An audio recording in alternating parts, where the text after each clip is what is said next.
सहनाववतु सहनौ भुनक्तु सह वीर्यं कर्वावहै तेजस्विनावधीतमस्तु मा विद्विषावहै। ओम शांति शांति शांति। वैदिक जीवन पद्धति की इस कक्षा में आपका हार्दिक स्वागत है, अभिनंदन है। प्रकरण चल रहा है पितृयज्ञ का, और पितृ शब्द का वृहद अर्थ लेते हुए, विस्तृत अर्थ लेते हुए हम चर्चा कर रहे हैं। माता पिता गुरु आचार्य देव ऋषि आदि के जो ऋण हैं हमारे ऊपर, हम उनसे कैसे उऋण हो, इसके लिए विधान किया पितृयज्ञ का। और पितृयज्ञ करने का सामर्थ्य किसके अंदर आता है? वस्तुतः पितृयज्ञ को संपन्न करने वाला कौन ऐसा शूरवीर, बुद्धिमान, उत्साही, धैर्यवान, संयमी, चरित्रवान, सदाचारी, परोपकारी, सद्व्यवहारी जो संतान है, वही इस पितृयज्ञ को संपन्न करने का सच्चा अधिकारी होता है। पितृयज्ञ के अनुष्ठान को वह अच्छी प्रकार से संपन्न कर पाता है, श्रद्धा पूर्वक अपने पितरों को तृप्त कर पाता है।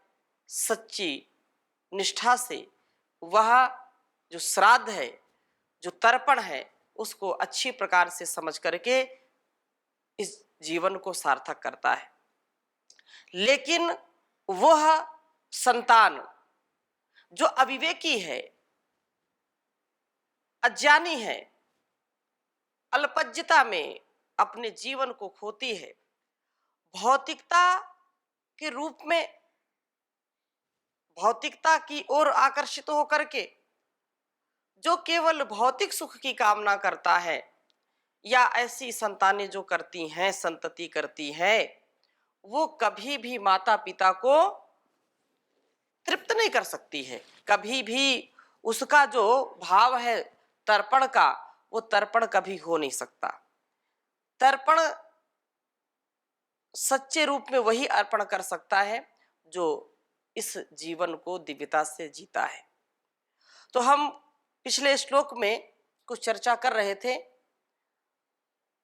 जो श्लोक एक सच्ची संतान को, अच्छे सच्चे पुत्र को आंदोलित करता है, सच्चे अच्छे पुत्र को जो वास्तव में अपने माता पिता का गौरव है, अपने गुरु का जो श्रेष्ठ ज्येष्ठ धीर गंभीर शिष्य है, वह इस बात को समझ करके कभी अपनी माँ का दूध लजाता नहीं है, कभी अपने गुरु की शिक्षा को, उसके उपदेश को कभी भी हिंसित नहीं करता है, अर्थात उसको वह अपने आचरण में जरूर उतारता है। इसलिए जो पिछली कक्षा में चर्चा की थी, वरम गर्भस्रावो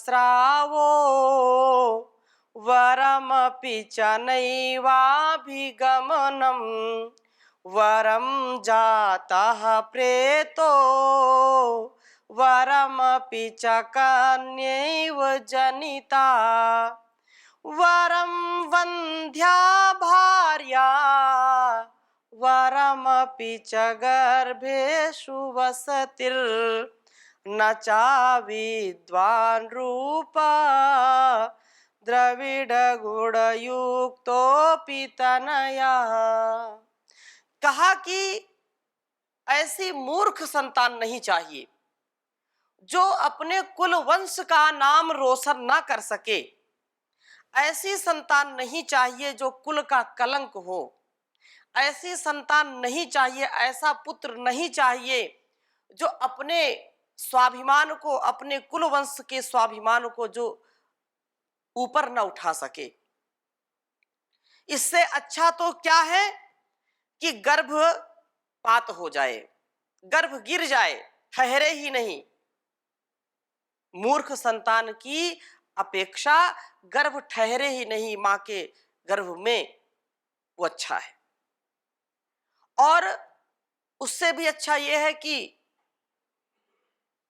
ऐसी संतान की कामना ही ना की जाए, संतानोत्पत्ति की कामना ही ना हो, अर्थात स्त्री पुरुष का संसर्ग ही ना हो, ये अच्छा है। मूर्ख संतान की अपेक्षा स्त्री पुरुष, माता पिता या पति पत्नी संसर्ग ही ना करें। अगली बात क्या कही? वरम जाता प्रेतो, यदि गर्भ भी ठहर गया है, परिपक्व हो गया है, जन्म भी ले लिया है, तो वरम जाता प्रेतो, जन्म लेते ही मर जाए। और ऐसे आप शब्दों को कभी ना कभी सुने होंगे। जब माता पिता बच्चों के या पुत्रों के, संतानों के स्वभाव को या उसके कुल कलंकित करने वाले कर्म को जान जाते हैं, या ऐसा कोई कार्य कर देता है जो सामाजिक मर्यादा का उल्लंघन होता है, तो बोलते हैं कि तू गर्भ में ही क्यों नहीं मर गया और जन्म लेते ही क्यों नहीं मर गया, कम से कम ये दिन तो नहीं देखने पड़ते। ऐसे आपने शब्द सुने होंगे। तो ऐसी संतान नहीं चाहिए, और ऐसी संतान यदि जन्म ले ले तो जन्म लेते ही वह मर जाए। और वरम अपिचा कन्यैव जनिता, अच्छा हो कि पुत्र की अपेक्षा कन्या जन्म ले ले, लेकिन कुल कलंकित करने वाला पुत्र नहीं चाहिए।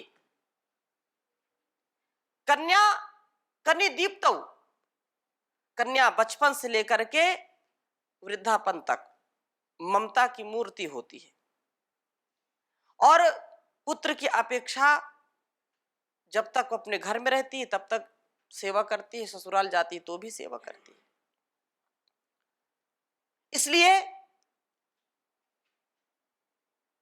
उस जननी ने यदि सुपुत्र को नहीं जन्म दिया है तो कन्या तो यद्यपि सामाजिक रूप से प्राचीन काल से ही पुत्र हो या पुत्री हो, दोनों को बराबर भाव दिया गया है, और दोनों ने अपने जीवन को श्रेष्ठ ज्येष्ठ बना करके इस संसार का उपकार किया है। चाहे स्त्री हो, वीर वीरांगनाओं का यह देश है, विद्वान और विदुषियों का यह देश है, कोई भेदभाव नहीं था। लेकिन यदि कुपुत्र है, कुल कलंकी है, तो इससे अच्छा कन्या जन्म ले ले, जिसको अपने जीवन में सदा उपकार के लिए ही परमात्मा जन्म देता है। अपवाद की मैं चर्चा नहीं करता हूं, सामान्य रूप से जो बातें हैं उसका मैं समर्थक हूं। वेद भी इसकी आज्ञा देता है। अतः जो ममता से, त्याग से, तप से, करुणा से, शील से, चरित्र से अपने आप को सदा प्रदीप्त करती है, प्रकाशित करती है, अपने गुणकर्म स्वभाव से चारों ओर जिसका यश और मान होता है उसको कन्या कहते हैं। कनिदीप्त धातु से कन्या शब्द का जो है, कन्या शब्द निष्पन्न होता है, तो वह कन्या अच्छा है, कन्या जन्म ले ले। और अगली बात क्या कही? वरम वंध्या भार्या, वो दाम्पत्य जीवन जीने वाले यदि मूर्ख संतान को जन्म देते हैं तो उचित नहीं है। इससे अच्छा तो जीवन भर वो बंध्या रहे, बांझ रहे, वो जीवन भर बांझ रहे। ऐसी गृहस्थी, वैसी माँ मतलब जो पत्नी है, और वरम अपच्य गर्भेशु वसति, और ये भी संभव हो कि वो पूरे जीवन भर जन्म अगर नहीं हो रहा है, गर्भ में भी आ गया है ऐसा कुपुत्र, तो जन्म ना ले, पूरा जीवन पेट के अंदर ही काट दे, ऐसा संभव नहीं है। लेकिन एक उदाहरण के रूप में, वो जन्म ही ना ले। और नाचा विद्वान रूपात, हमको ऐसे जो है सुंदरता से, बहुत सुंदर है, सुवर्ण से लदा हुआ, आभूषणों से लदा हुआ युक्त पुत्र यदि मूर्ख है, तो ऐसा पुत्र होना और ना होना कोई उसमें अंतर नहीं है। तो जो पुत्र हैं उनके लिए ये एक झकझोर देने वाली बात है, चुनौती है, और इस चुनौती को स्वीकार करना चाहिए। क्या मैं पुत्र होकर के अपने माता पिता के गौरव को बढ़ाने वाला हूं या गौरव को घटाने वाला हूं? मैं पुत्र होकर के अपने कुल वंश का नाम रोशन करने वाला हूं या उस नाम को, उस ख्याति को, उस प्रसिद्धि को मटिया मेट करने वाला हूं? वस्तुतः बहुत आपने सुना है, पूत सुपूत तो क्यों धन संचय, और पूत कुपूत तो क्यों धन संचय।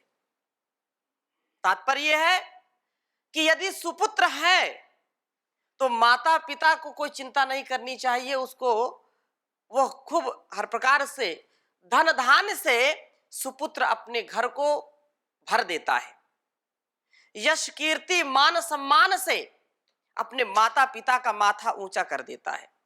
और ये पूत कुपूत तो क्यों धन संचय, यदि पुत्र कुपुत्र है, मूर्ख है, अल्पज्ञ है, अविवेकी है, अधर्मी है, तो कितना भी माता पिता पुरुषार्थ करें, कितना भी धन धान्य हो उनका, वो सारा भस्मीभूत कर देता है, मटिया मेट कर देता है, मिट्टी में मिला देता है, कुल वंश की परंपरा को ध्वस्त कर देता है। इसलिए जो पुत्र सुपुत्र होता है, पूत सुपूत तो क्यों धन संचय, वो चिंता करने की बात नहीं है। ऐसे माता पिता ऐसी सुपुत्र सुपूत को पाकर के धन्य हो जाते हैं, इसलिए बात कही है। और दो तीन श्लोक इस संदर्भ में और मैं प्रसंग है इसलिए बोलूंगा कि सच्चा तर्पण हम जाने, सच्चे श्राद्ध और तर्पण का स्वरूप हम समझने का प्रयास कर रहे हैं। बहुत सुंदर श्लोक है नीति का, कहा कि स जातो ये न जाते न याति वंशा समुन्नतिम परिवर्तनी संसारे मृतः को वा न जायते। स जातो ये न जाते न,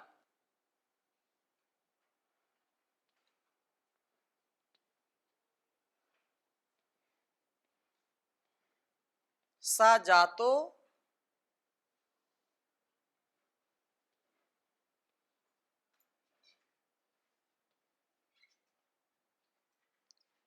ये न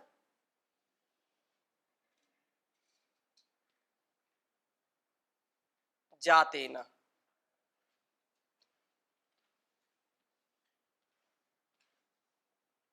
सा जातो ये न जाते न याति वंशः समुन्नतिम।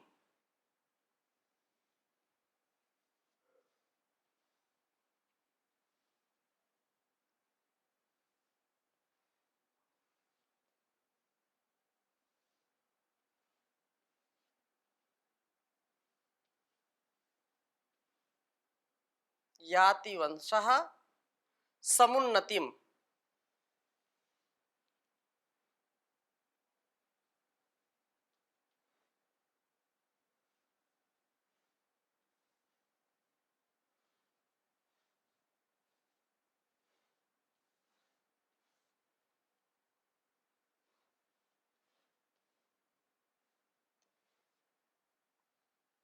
याति वंशः समुन्नतिम परिवर्तिनी संसारे।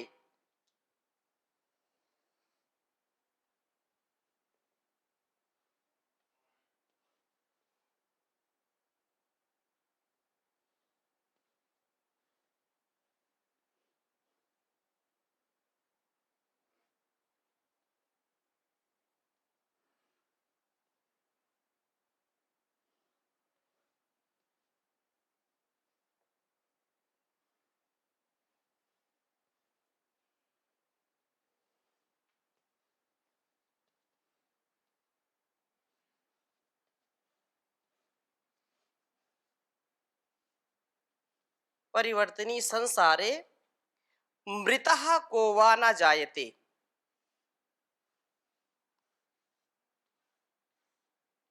मृतः को वा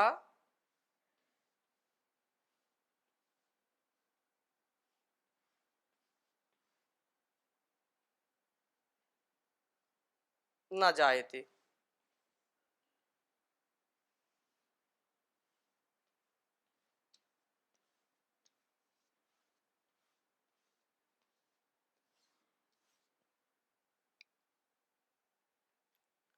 उच्चारण करेंगे। सा जातो ये न जाते न याति वंशा समुन्नतिम परिवर्तनी संसारे मृतः को वा न जायते। सा जातो ये न जाते न याति वंशः समुन्नतिम परिवर्तनी संसारे मृतः को वा न जायते। बहुत ही सुंदर बात कही है कि संसार में वे लोग विचार करें जरा जो इस संसार में आकर के अपने अस्तित्व को समझना चाहते हैं, इस संसार में क्यों आए हैं, उनका क्या कर्तव्य है, क्या उनका लक्ष्य है, इस लक्ष्य की परिपूर्ति के लिए इसकी हर प्रकार से क्षतिपूर्ति के लिए वो क्या करते हैं।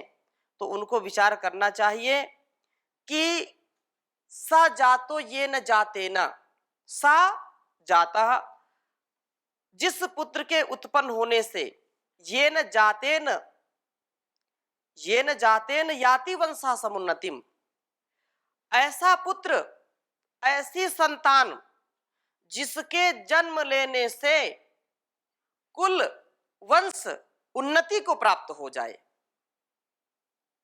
ऐसा पुत्र जन्म ले, जन्म उसी का होना माना जाएगा जिसके वंश में वह जन्म ले और वह वंश प्रकाशित हो जाए, उन्नति को, उत्कर्ष को प्राप्त हो जाए।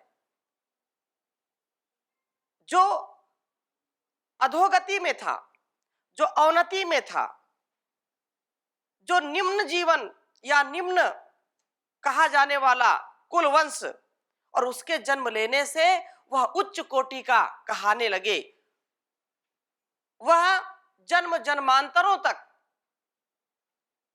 ज्येष्ठ श्रेष्ठ तप करके जिसने अपने जीवन को बनाया है, ऐसा सुपुत्र यदि जन्म लेता है तो उसका जन्म लेना सार्थक होता है, जिसके जन्म लेने से कुल वंश प्रकाशित हो जाए, चारों ओर उसका यशोगान होने लगे।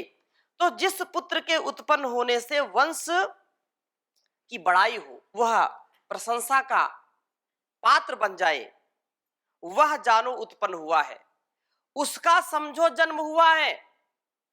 नहीं तो असारे संसारे, इस असार संसार में, परिवर्तनी संसारे, क्योंकि परिवर्तनशील है, यह परिवर्तनशील है। जगत्याम जगत ईशावास्यमिदं सर्वम यत् किंच जगत्याम जगत तेन त्यक्तेन भुंजी था मागधा कस्य स्विद्धनम। तो वहां जो जगत्याम जगत कहा है, इस परिवर्तनशील संसार में जो कुछ भी है वह सब परमात्मा उसको आच्छादित करके रखता है। तो ये सारा गतिशील संसार है, परिवर्तनशील संसार है, इसलिए उसी का जीना, उसी का जन्म लेना सार्थक है, उसका जीना सार्थक है जिसका जन्म, जिसका जीना इस जगत ने जाना है, अर्थात जिसने अपने जगत को अपने जीवन से प्रकाशित किया है, अपने गुणकर्म स्वभाव से, कृतित्व और व्यक्तित्व से इस संसार को प्रकाशित किया है। ऐसे महापुरुषों का ये भारत, यह आर्यावर्त देश सदा धनी रहा है। कभी ऐसे महापुरुषों की कमी संसार में, इस भारतवर्ष में कभी नहीं रही है। लेकिन हमको अपनी भूमिका सुनिश्चित करनी पड़ेगी। हमको अपने जीवन को तराशना पड़ेगा, देखना पड़ेगा, समझना पड़ेगा कि क्या मेरा जीवन मेरे कुल वंश को उन्नति की ओर ले जा रहा है। मेरी वाणी, मेरा व्यवहार, मेरा संस्कार मेरे कुल वंश को, मेरी ऋषि परंपरा को, महापुरुषों की परंपरा को, वीर शहीदों की परंपरा को प्रकाशित करने वाला है या कलंकित करने वाला है। हमको अपनी भूमिका देखनी पड़ेगी, समझनी पड़ेगी। ऐसा जो विचार करता है, ऐसा जो समझता है, वो अपने लिए सच्चे रूप में पितृयज्ञ का अधिकारी होता है। पितृयज्ञ को वो संपन्न करने में सक्षम होता है। इसलिए परिवर्तनी संसारे मृता को व ना जायते, ऐसे तो कितने लोग आते जाते रहते हैं। कीड़े मकोड़े, हाथी घोड़े जैसा जीवन तो कितने जीव जीते हैं, लेकिन जीना श्रेष्ठतम। परिवर्तनी संसारे मृता को व न जायते, अर्थात असार संसार में मर करके कौन मनुष्य उत्पन्न नहीं होता है। अर्थात बहुत से होते हैं और बहुत से मरते हैं। लाखों आत्माएं इस पृथ्वी से प्रयाण करती हैं और लाखों आत्माएं यहां पर आती हैं, किसी न किसी प्राणी के रूप में, जीव के रूप में उनको जीवन मिलता है। तो ये तो शाश्वत है, ये प्रक्रिया चलती रहती है। लेकिन उनका जीना, उनका इस धरा पर आना और यहां से जाना, उनका निर्माण और निर्वाण दोनों ऐतिहासिक होते हैं। उनके जीवन निर्माण, जगत निर्माण, आत्म निर्माण, विश्व निर्माण, आत्म कल्याण से विश्व कल्याण का जो जीवन होता है वो भी श्लाघनीय है। और जब वो जाते हैं इस संसार को छोड़ करके तो भी वह श्लाघनीय होता है। कायर और बुजदिलों जैसा जीवन नहीं होता, शान से जीते हैं और शान से जाते हैं। इसलिए हम अपनी भूमिका निभाएं कि हमारा क्या रोल है, हम वास्तव में ऐसा जीवन जी रहे हैं या नहीं जी रहे हैं। नहीं जी रहे तो हताश निराश होने की बात नहीं है। आज से, अभी से हम प्रण करें कि मुझको ऐसा जीवन जीना है जो इस संसार के लिए ही, मेरे परिवार के लिए ही नहीं, इस संसार के लिए मिसाल बन जाए। वो लोग बोलने लगते हैं अरे ऐसा तो नहीं हो सकता, हमारा सामर्थ्य ऐसा नहीं है। तो सामर्थ्य एक दिन में अर्जित नहीं होता है, सामर्थ्य धीरे धीरे अर्जित होता है। एक एक कदम चल करके हम मंजिल पाते हैं, एक एक कदम ऊपर चढ़ करके हम शिखर पर जाते हैं। और ऐसा जो नहीं करता वो बिखर जाता है। शिखर पर जाने के लिए हमको धैर्य के साथ चलना पड़ेगा। शिखर पर चढ़ने के लिए हमको धैर्य की आवश्यकता है। हम बिखरे नहीं, हम बिफरे नहीं। बिफरे मतलब असंतुलित, मानसिक असंतुलन व्यक्ति को पतित कर देता है। तो मानसिक संतुलन भी हम कभी खोए नहीं। और बहुत ही सुंदर, ये कितना अच्छा प्रसंग है। एक एक श्लोक बहुत जो है श्रेष्ठता को धारण किए हुए हैं। एक जो जीवन हमारा है, ये कहते हैं ना कि जो आता है वो तो जाएगा, जो आता है वो जाता है, लेकिन उसी का जीवन काम में आता है जो दूसरों के लिए जीता है। अपने लिए, अपनों के लिए सब जीते हैं, लेकिन संसार के लिए जी करके इस धराधाम को हम सुंदर बनाएं। नहीं तो यहाँ से जाने कुछ कोई ले नहीं जा सकता। चाहे कोई भी सम्राट हो, कितना भी विराट उसका जीवन हो, वो जब जाता है तो कुछ भी साथ में लेकर नहीं जाता है। उसका यश, उसकी कीर्ति, उसका गुणकर्म स्वभाव उसके साथ जाता है, उसका सुसंस्कार उसके साथ जाता है। अतः हम अपने जीवन को श्रेष्ठतम बनाने का सदा सर्वदा सर्वत्र प्रयास करें और अपने कर्म से, अपने कर्म के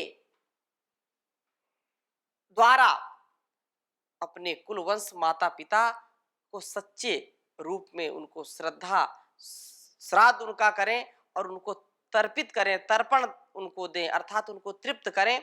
तो इस प्रसंग को और आगे हम अगली कक्षा में लेंगे। अभी समय हो गया, यहीं पर विराम देते हैं। ओम शांति शांति शांति।